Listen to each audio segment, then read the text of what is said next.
Welcome to the platform Swiss Liver Patients Association, Swiss HEPA. Today with the presentation of Professor Darius Moradpour, Head Physician of the Department of Gastroenterology and Hepatology at the University Hospital Lausanne, on the topic of hepatitis A and E. Welcome, Professor Moradpour. Thank you very much, Mrs. Bobzin. It's a pleasure to speak about hepatitis A and E today.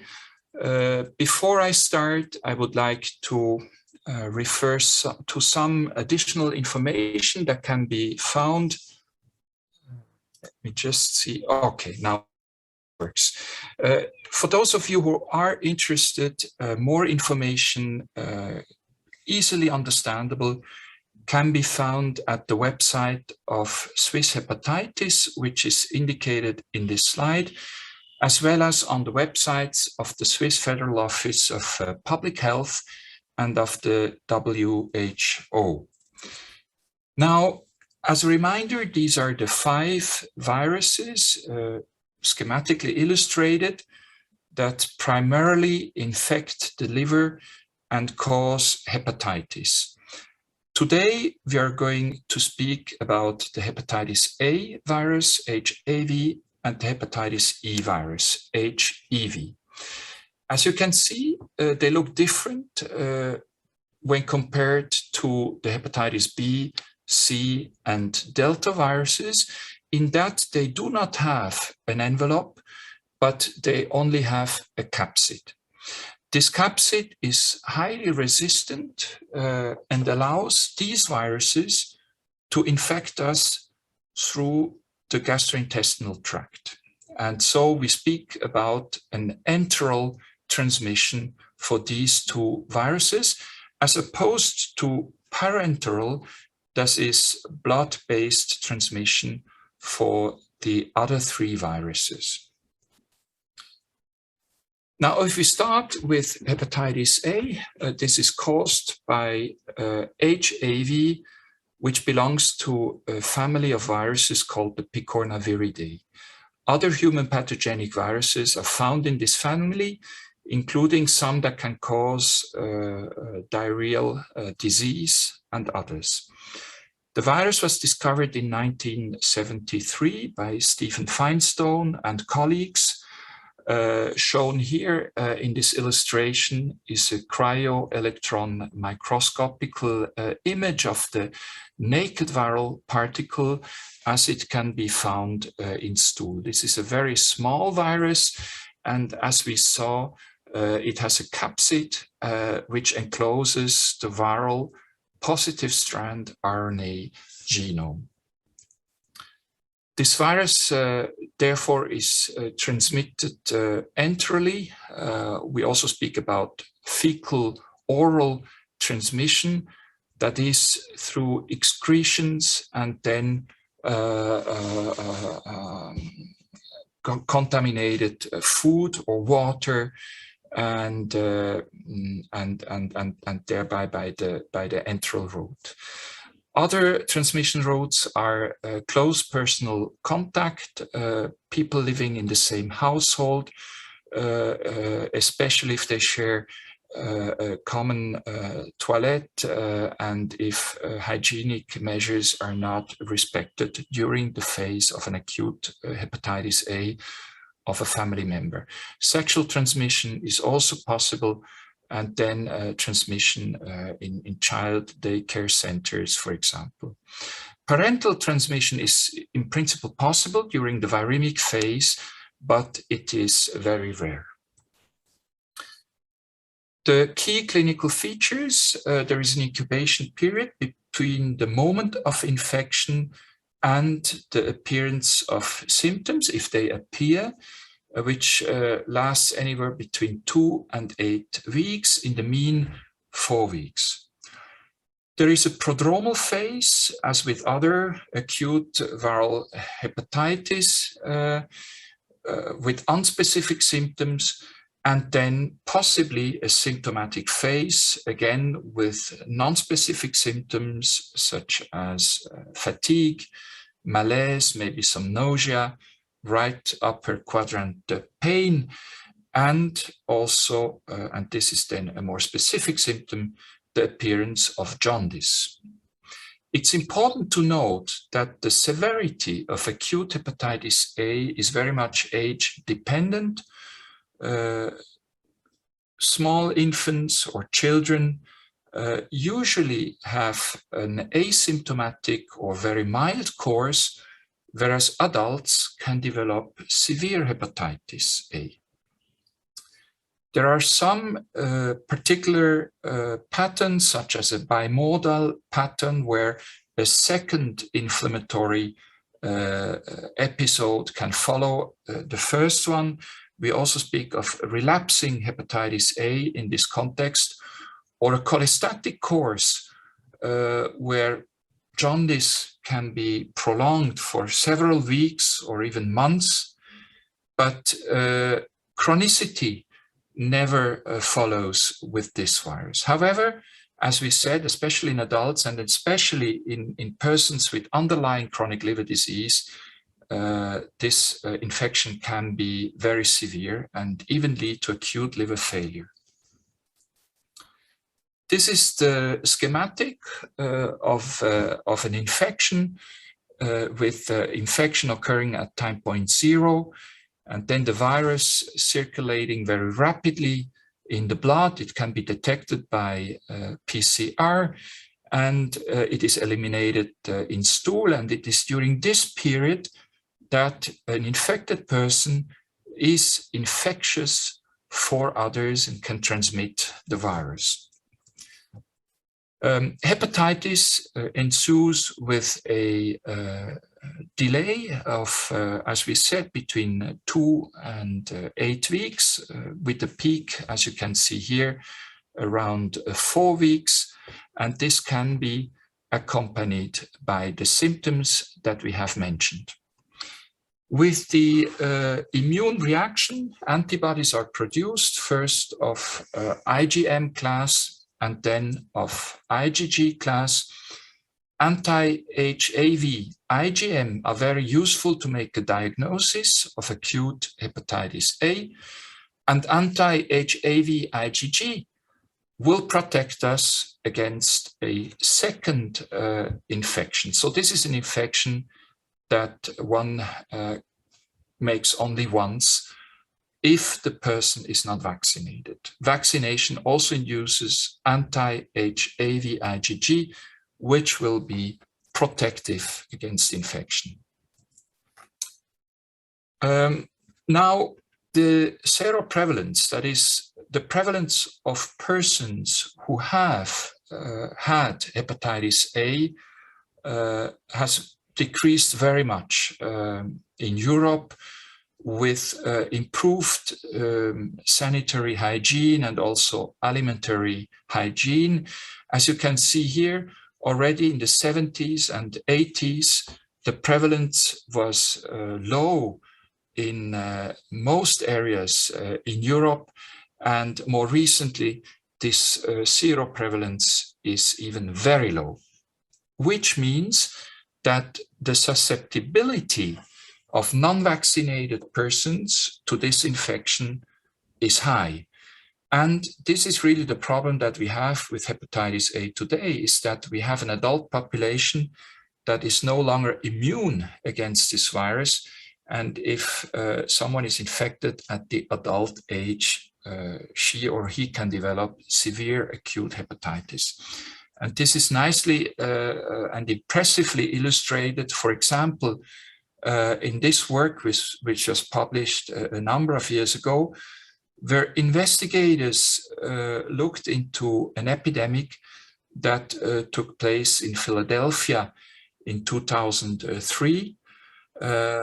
They could track the source of this epidemic to a Mexican restaurant where salsa was contaminated with hepatitis A virus through imported green onions. And the clients who visited that restaurant had an attack rate of 18 to 29%. That is 601 persons who developed symptomatic acute hepatitis A. And as you can see here with the peak about 4 weeks after the exposure. Of these 601 patients, 124 had to be hospitalized. One person had to undergo a liver transplant, and 3 persons very unfortunately and sadly died of acute hepatitis A. So this clearly illustrates the impact of hepatitis A in an adult non-immune population. So infection can occur through contaminated food if it's imported from a region of the world where the infection is more prevalent. There has also been an epidemic among homeless people and drug users in the United States between 2016 and 2018. And we also have seen in different countries in Europe a recent increase among men who have sex with men. Here you see incidence rates from Switzerland with this new increase here around 2017, 2018. So even if the incidence of acute hepatitis A has decreased considerably over the years with improved sanitary and alimentary hygiene, this virus can still occur either by the consumption of contaminated imported food products and in other conditions that we've discussed. Now, how do we prevent hepatitis A? First and foremost, it is the mentioned hygienic measures. And then there is, of course, a very effective vaccine that is active immunization. Passive immunization by the administration of immunoglobulins, of antibodies against hepatitis A virus, is only very rarely used nowadays. The vaccine is schematically illustrated here. It corresponds to the virus, which, however, has been inactivated so that it still maintains its antigenic properties, but can no longer replicate and propagate and thereby cause disease. This is a very effective and well-tolerated vaccine with very likely very long-lasting immunity. It also is effective exposure prophylaxis setting if administered within a certain time period after potential exposure to someone with hepatitis A. In Switzerland, the recommendation for hepatitis A vaccination is for travelers to regions of the world with high prevalence, especially in Asia, in Africa. And then also for certain risk groups that are mentioned here, kids that are from countries with a high prevalence when they travel back, for example, for a family visit or vacation to these countries, persons who are in contact with someone with hepatitis A, persons who inject drugs and their caregivers, men who have sex with men, and then patients with chronic underlying or pre-existing liver disease, especially liver cirrhosis, and also some professions at risk that are listed here. So much for hepatitis A. I would now like to move to hepatitis E, which is the second enterally transmitted hepatitis virus. Hepatitis E virus is actually the most common cause of acute viral hepatitis and jaundice in the world. There are 2 different patterns for this type of hepatitis. There is one pattern that is caused by 2 genotypes of this virus, which are the genotypes 1 and 2. These viruses are transmitted from humans to humans via the fecal-oral route, especially through contaminated drinking water in resource-limited settings with poor sanitation. And they infect around 20 million people every year and claim 70,000 lives. The second pattern is a primarily porcine zoonosis, that is an infection that is due to genotypes 3 and 4, and that is transmitted from animals, especially pork, to humans through the consumption of meat primarily, with seroprevalence rates that are much higher than anticipated, also in middle and high income areas, reaching up to 86% of the population in some areas in the south of France. We know today that especially genotype 3 can cause also extrahepatic manifestations, that is, disease manifestations outside of the liver, for instance, neurologic complications. This type of infection can trigger what we call acute on chronic liver failure in patients who have underlying chronic liver disease, again, especially in patients who have underlying liver cirrhosis. And this infection can also persist in immunocompromised patients, for example, in transplant recipients, and cause chronic hepatitis. This virus belongs to a family called Hepaviridae. It was discovered in 1983, and this has, like the hepatitis A virus, although it belongs to a very different family, a positive strand RNA genome. As you can see here, this is a phylogenetic tree, that is a tree which illustrates the genetic relationship between the different genotypes. We have genotypes 1 and 2, which so far have been identified only in humans, especially in Asia, Africa, and also for genotype 2 in Mexico. Whereas the zoonotic genotypes that can infect a wide variety of animal species and humans for genotype 3 are found worldwide, and for genotype 4 are found especially in China and Southeast Asia, but sporadically also in Europe and also in Switzerland. There is also a rabbit hepatitis E virus, which also belongs to genotype 3, is genetically a bit more distant and can infect humans. There is also a dromedary camel hepatitis E virus, genotype 7, which has been reported to infect humans. And most recently, a more distantly related virus, the rat hepatitis E virus, has been found to be able to infect humans. As we said, genotypes 1 and 2 can cause large epidemics in resource-limited settings.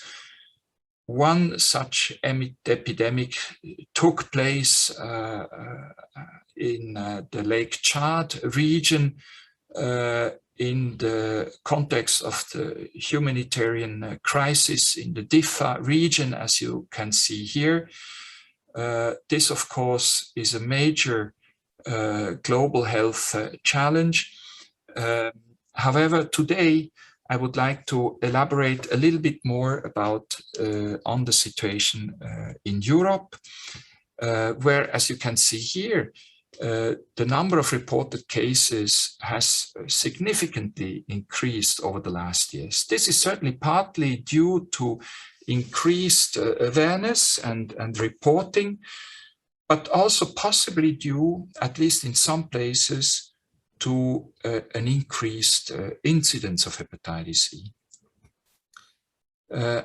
As I mentioned, the seroprevalence rates vary, but can be very high.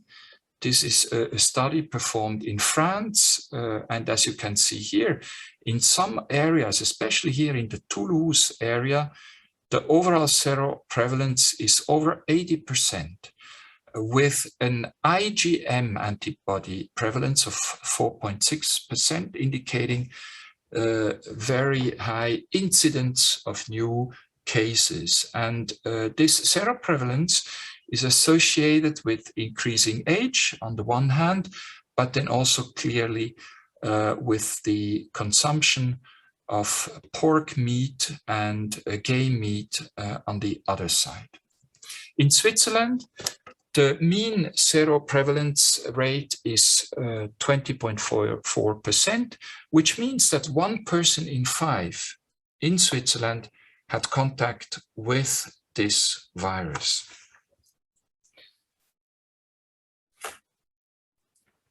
As you can see here, HEV RNA, that is genetic material of the virus, has been detected in some foods, also in Switzerland.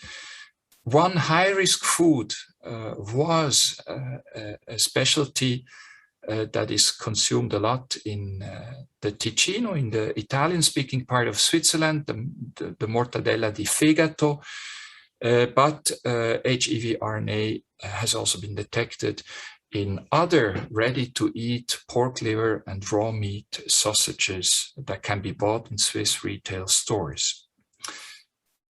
The notification to the Swiss Federal Office of Public Health is compulsory since January 2018, and the blood supply in Switzerland is screened for HEV RNA since the fall of 2018.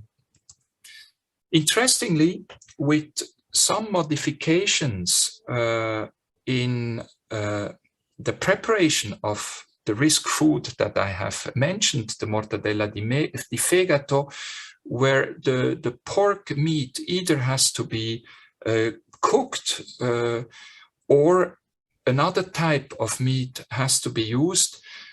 Paolo Ripellino and colleagues from Ticino could show that the incidence has rapidly declined. That is the incidence of acute hepatitis E in Ticino. So measures that impact on the food production and consumption can very positively influence the incidence of hepatitis E.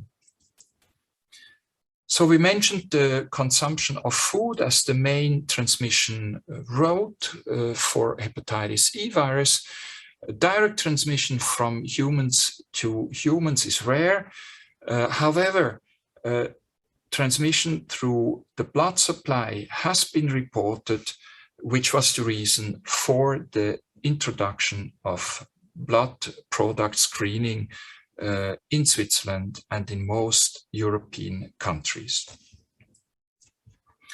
This is again the clinical course and the laboratory course of acute hepatitis E, very similar to hepatitis A, with an incubation period lasting anywhere between 2 and 8 weeks, viremia, HEV in stool, the elevation of the liver function tests, and then the possibility of symptoms developing. Again, as in hepatitis A, symptoms do not always appear. In the case of hepatitis E, we can actually say that the majority of infected persons do not develop symptoms or only very mild and non-specific symptoms.